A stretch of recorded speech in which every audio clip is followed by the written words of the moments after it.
shadow knows.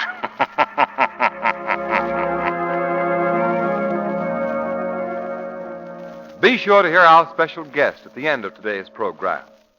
And now, the thrilling adventures of the Shadow are on the air, brought to you each week at this time by your neighborhood blue coal dealer.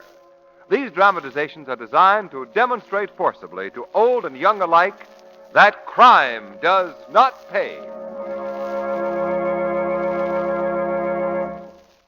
Get the jump on winter. Put in a supply of blue coal now, and you'll have a head start on cold weather. Don't wait until some of your family start catching cold before you tackle your heating problem. It's so easy to start the season off right with comfortable, economical blue coal. So place your order now.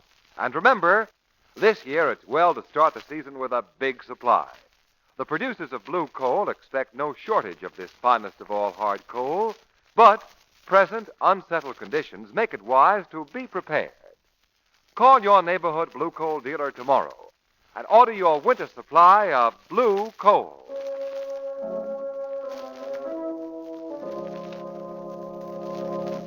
The Shadow, mysterious character who aids the forces of law and order, is in reality Lamont Cranston, wealthy young man about town. Several years ago in the Orient, Cranston learned a strange and powerful secret. The secret of hypnotic power to cloud men's minds so that they cannot see him. Cranston's friend and companion, the lovely Margot Lane, is the only person who knows to whom the voice of the invisible shadow belongs. Today's drama, The Hoodoo Ship.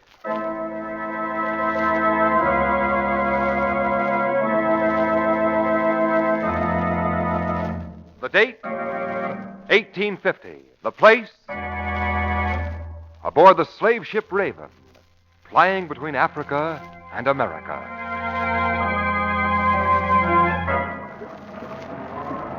Mr. Carway, sir. What is it now, Peters? What thunderation do you want? That ship, sir. What ship? The ship, sir, that has been following us since yesterday noon. Tell the first mate to pile on more canvas. We'll outrun her. Every piece of canvas we have is in use, sir. If we're caught with our cargo... We'll not be caught with our cargo. But the ship's a man of war and she's faster taking us. We'll not be caught with our cargo, mister. What do you mean, sir? I mean we're dumping those slaves overboard. But they'll drown. Without a trace. Ha! The man of war may catch us, mister, but she'll never be able to prove we carried slaves. Well, why are you standing there, gape-jawed? You heard my orders. Over the side with a lot of them. And when the man of war comes athwart us and asks our cargo, tell them we don't carry one. That we're just traveling for our health.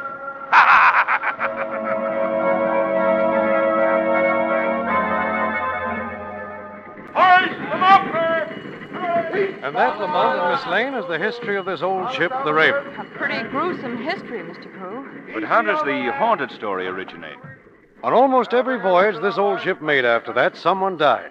Finally, men refused to sail her. She's been harbored for the last 20 years. How long have you had this ship? Only a short while. You see, I was in something of a spot with the government taking over most of the merchant marine, and when I found the Raven for sale, it was a godsend. Well, were you told about this legend of death concerning the ship when you bought it? Yes, but I thought it was just a story. A story such as any old sailing ship might have acquired in its long life. Something has happened to make you think otherwise? On its first trip from my plantations, the captain was murdered in his cabin. Oh, but that doesn't necessarily The door mean was that... locked from the inside, and there wasn't a mark on his body. Frankly, Cranston, I, too, am beginning to believe this ship is accursed.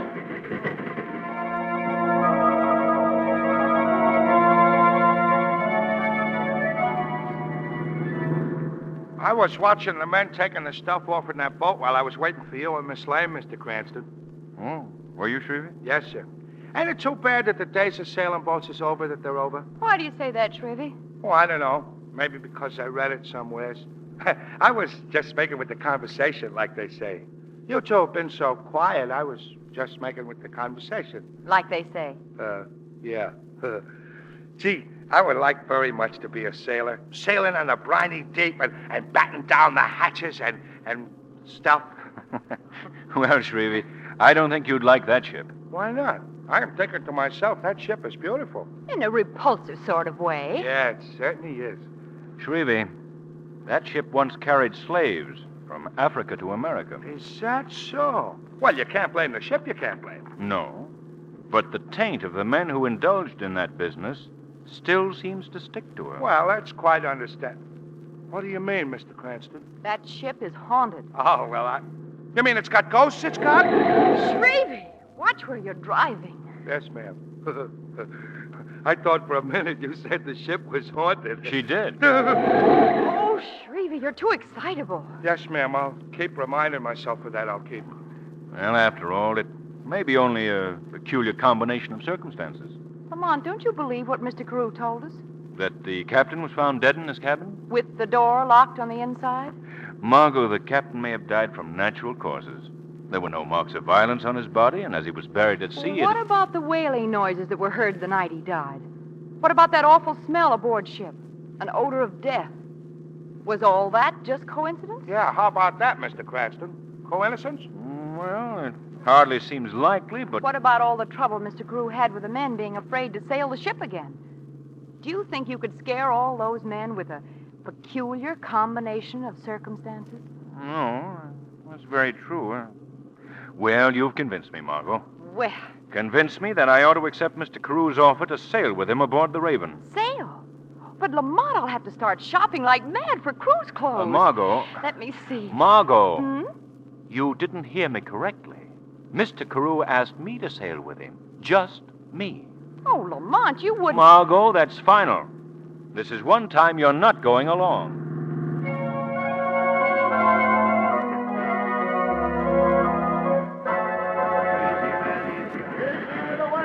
Well, Lamont, needless to say, I'm glad that you've decided to come along this trip. All right, there you man. Funny, but I've got a strange feeling about this particular voyage.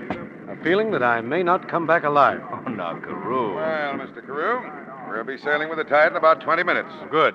Captain Flanagan, this is our one and only passenger, Lamont Cranston. How do you do? Well, how do you do, sir? So you're the gentleman who's going to ferret out our spook, eh? Oh.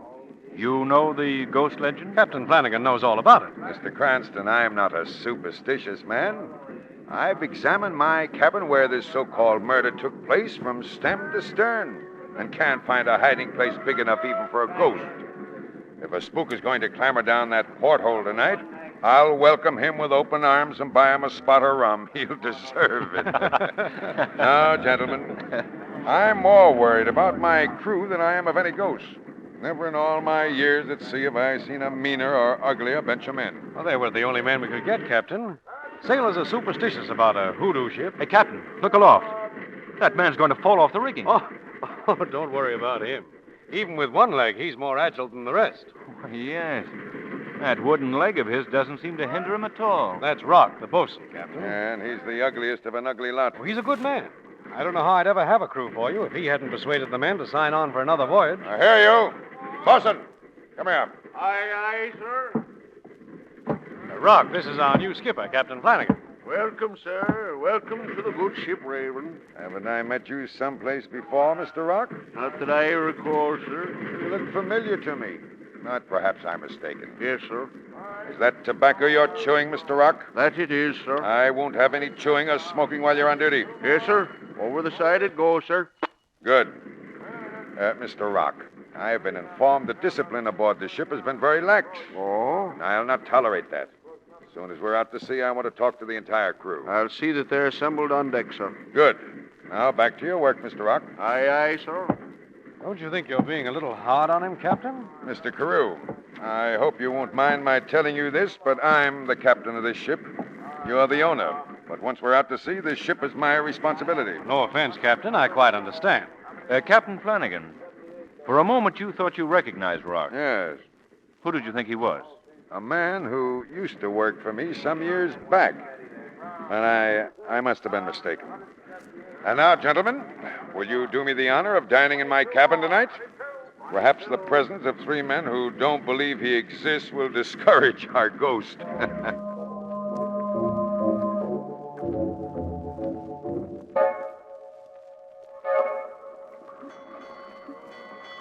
Well, Mr. Cranston, Mr. Carew, when we hit that typhoon, there weren't enough able-bodied men aboard her to bury the dead. Oh, yes. Captain, is it all right if I clean the dishes away, sir? Yeah, clear away, Jess. Yes, sir. Well, you were saying, Captain, about the typhoon. Yes, that's a very interesting yarn, Captain. Well, for 3 days and 3 nights it blew. I lashed myself to the wheel with the waves breaking across the deck. Finally, the first mate relieved me, and I crawled into my cabin more dead than alive. I didn't care whether the ship sank or not. I've gone through that same thing, Captain. You mean lashed to the wheel? Oh, no, seasickness. Oh. As a matter of fact, Lamont, I'm afraid I have a touch of it myself right now. Oh, no, Carew. Yes, Cranston. So if you'll both excuse me, I think I'll go out on deck for a little fresh air. Yes, what's the matter with you? You've broken all the dishes. What are you staring at? Yeah, the horns. They've come. I know that. He's looking at that locker over there in the corner. Yeah. I seen the door move. Yeah, that. There's something in there. Well, there's only one way to find out. Come out. Yes, Lamont. Margot. Miss Lane. Who is this woman? I'll explain, Captain. Margot, what do you think you're doing? A very bad job of stowing away, Lamont. But a very good job of being seasick. Oh!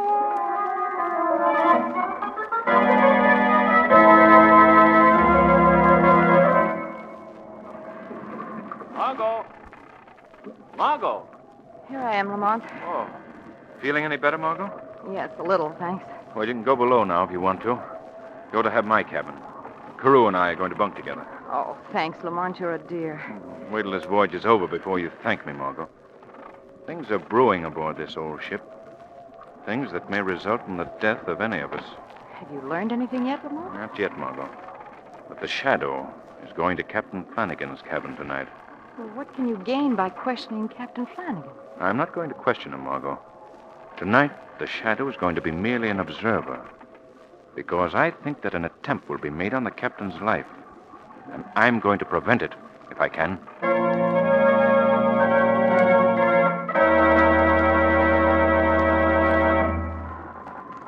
Who's there? Who's there? It's only me, miss. Just the steward. Oh, you frightened me for a minute. You pardon my saying so, miss. The deck of this ship ain't no place for a young lady to be alone this time of night. I'm beginning to think you're right, Jess. This ship is haunted. What? I got a feeling that something's going to happen tonight. Jess, you don't believe in ghosts, do you? Maybe yes. Maybe no. But I don't like the feel of death in the air tonight. Cranston, is that you over there? No, it's I, Margot. Where's Lamont? He didn't come back to the cabin. What? I don't know. What's the matter? There's something unearthly about it. Miss Lane, do you notice that odor? What? Yes. Oh. The odor of death. The same odor that permeated the ship when Captain Rutherford was killed on the last voyage. Quick, we've got to find Lamont. Jess, you go around to the... Well, where is he? Who? Jess. I was just talking to him. Are you sure? Of course I'm sure. He was right here a minute ago. I didn't see anyone talking to you when I came up. But he was here. I know it. What's that? That wailing I heard, too, when Captain Rutherford was killed. That scream came from Captain Flanagan's cabin. Come on, hurry!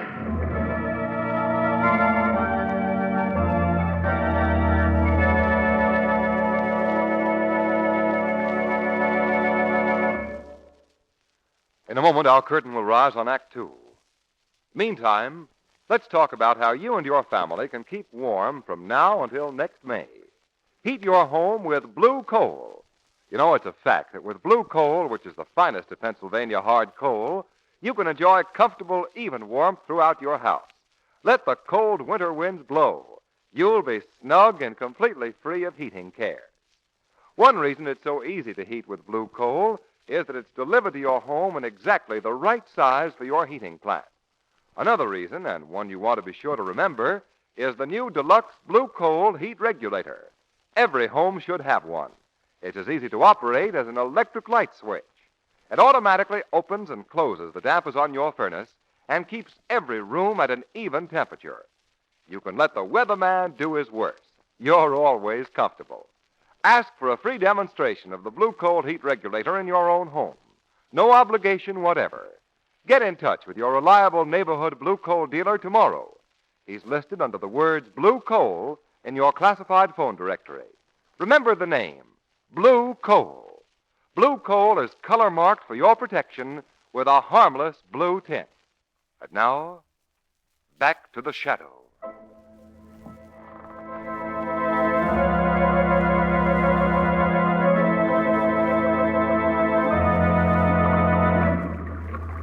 He's dead. Captain Flanagan is dead. Oh, Mr. Carew. His face is so contorted. He must have suffered horribly. Oh, Lamont. I heard the scream and came running. What is it? Look for yourself, Cranston. Captain Flanagan is dead. The same way that Rutherford got it. And not a mark on him. I think you're wrong, Carew. There's a slight scratch on his forehead. Let me see. So there is. How could a little scratch like that have caused his death? And where is the murder weapon? Mr. Carew, you've had plantations in the West Indies for many years. Haven't you ever heard of a native poison brewed from the roots of strange herbs called maunagua? It's known to cause instant death. Why, no. No, I don't know the poison. Why do you ask? Why? Because in some mysterious way, Captain Flanagan was murdered with that drug.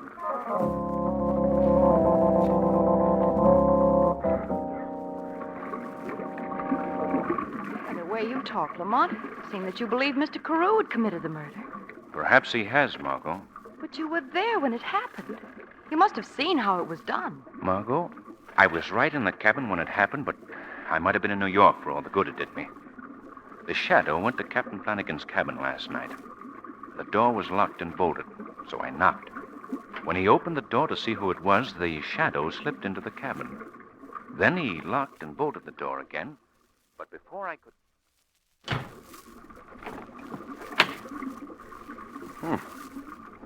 I could have sworn I heard someone knock at the door. Must be my imagination.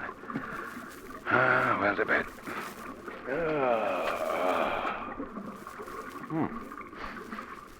Strange.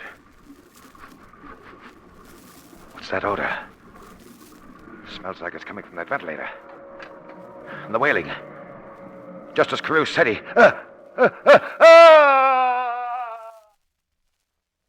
Then he screamed and fell to the floor of the cabin. I heard you and Carew coming toward the cabin, and when Carew forced the door, the shadow slipped out. And you didn't see how it happened? No, Margot. I saw it happen, but the whole thing had me completely baffled. Come in. Begging your pardon, miss, but Mr. Carew wants both you and Mr. Cranston, sir, to come up on the bridge. Did he say what for, Rock? There seems to be some trouble, sir. The men refuse to go on. It looks pretty serious.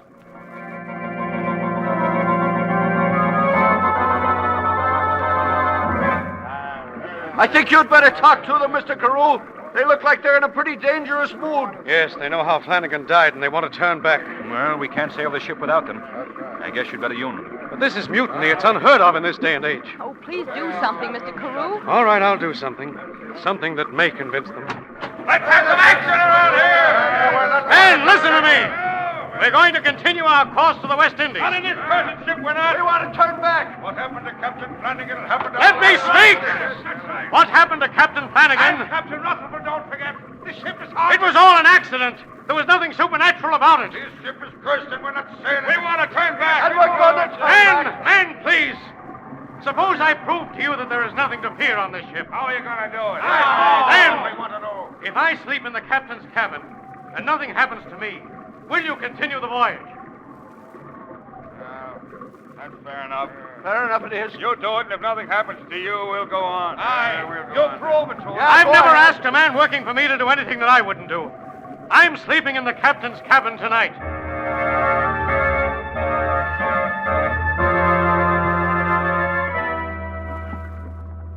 Now, have you got all that, Margot? Let's see if I remembered everything. I'm to watch the porthole in the captain's cabin. And don't forget to stay out of sight. Right. When I get your signal. Not my direct signal. The porthole slamming shut will be the signal. That's right. Then I'm to shoot the gun. And remember, just into the air to arouse the men of the crew. You're not to take a shot at the murderer. I'd like to take him alive. Who is he, Lamont? Well, I'm still not sure, Margot. But I do know how the murders were committed. I spent the whole afternoon inspecting the captain's cabin again, and at last it came to me. You see, the victims were awakened by... Come in. Carew. I was looking for you, Lamont. I wonder if you'd do me a favor. Well, if I can. Do you want to speak with Lamont alone, Mr. Carew? No, thank you. It may sound silly to you, Lamont, but would you take care of this letter for me? A letter? What do you mean? It's to my wife. Just in case, you know. Oh, nothing's going to happen, Mr. Carew. Why, of course not. Of course not. I feel as though I'm taking that last long walk tonight. But it's something I've got to do.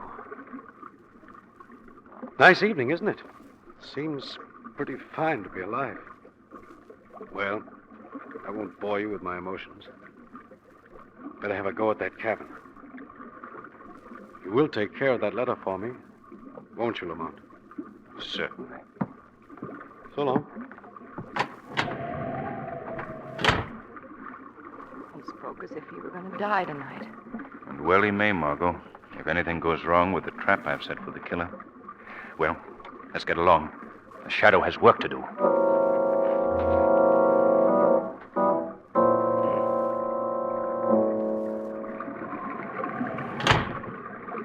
Now to lock and bolt the door. There. Now there's nothing to do but wait.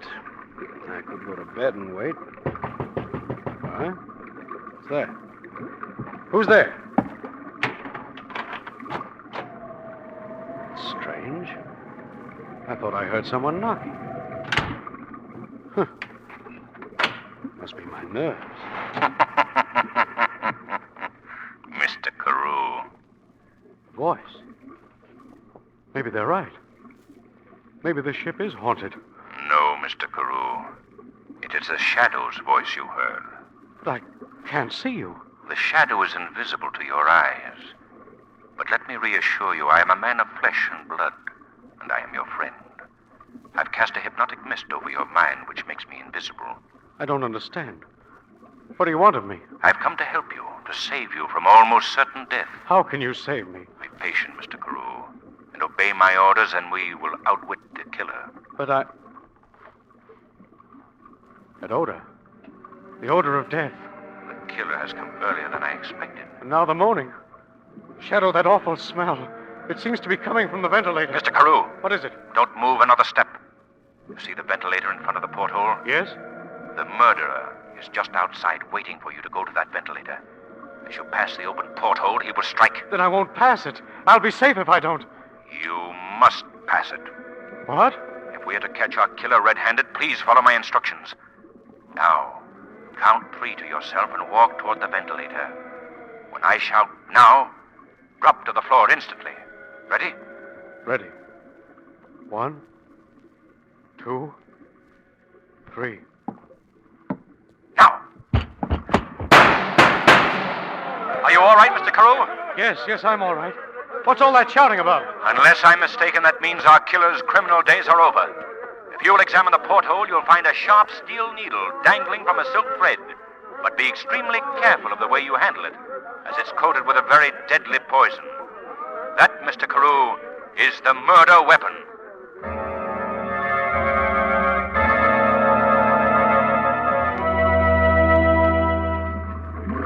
Oh, Lamont, Mr. Carew is about the happiest man in the world this morning. Well, he should be.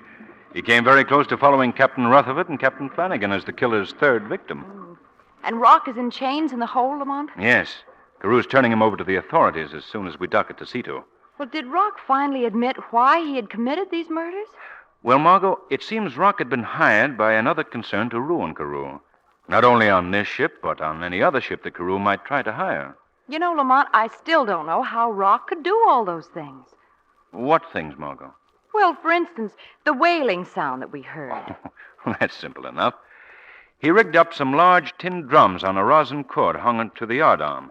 When the wind whirled them about, it produced a moaning sound. But what about the odor? That terrible odor of death.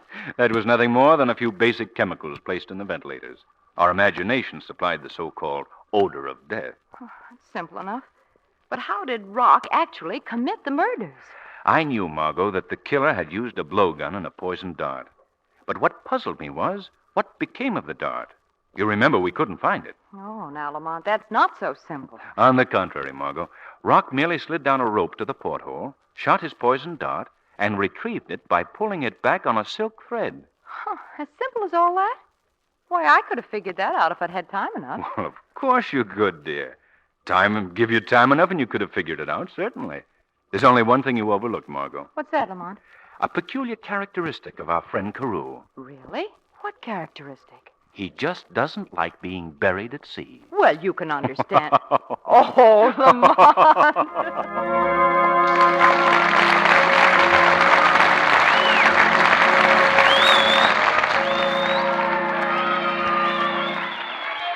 We have a special announcement to make in just a few moments, but now we'd like to present to you Blue Coal's distinguished home heating expert, John Barclay.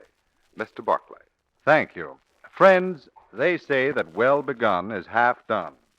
And I want to point out to you today the truth of that old saying as it applies to modern home heating. You know, there's really nothing complicated about the operation of a furnace, although, as experience perhaps has shown you, there are seemingly simple things that can cause you trouble. Now, why do these troubles arise? Believe me when I tell you that most of them are caused by not starting out right. Well begun is half done. You'll find it pays you over and over again to take pains at the beginning of the season to start your heating plant off right. Now, here's my suggestion. Call your reliable Blue Coal dealer, and he'll send an expert, John Barclay-trained serviceman to your home. There's no charge whatever for this. He'll check your heating plant thoroughly and start you on a comfortable and economical fall and winter season. Call him tomorrow, before cold weather settles in for good. You'll be surprised and delighted to find how much easier and how much more efficient it is to heat your home the Blue Coal way. Phone your friendly Blue Coal dealer tomorrow. Thank you.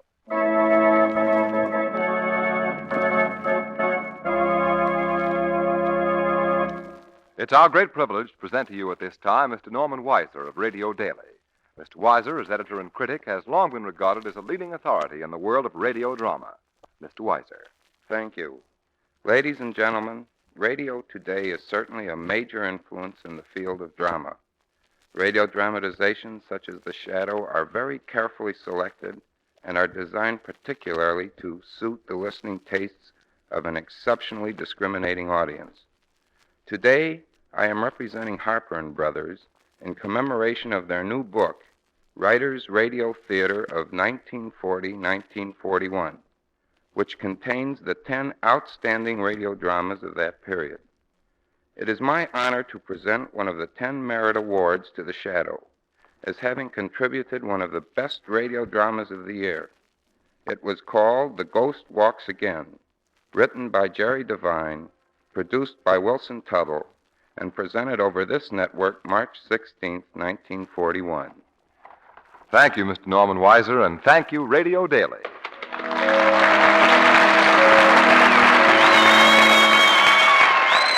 Today's program was based on a copyrighted story. The characters, names, places, and plot are fictitious. Any similarity to persons living or dead is purely coincidental. The weed of crime bears bitter fruit. Crime does not pay. The shadow knows. Next week, same time, same station, your neighborhood Blue Coal dealer brings you another thrilling adventure of the Shadow. Be sure to listen, and be sure to phone your friendly Blue Coal dealer for greater heating comfort at less cost. So don't forget, keep the home fires burning with Blue Coal.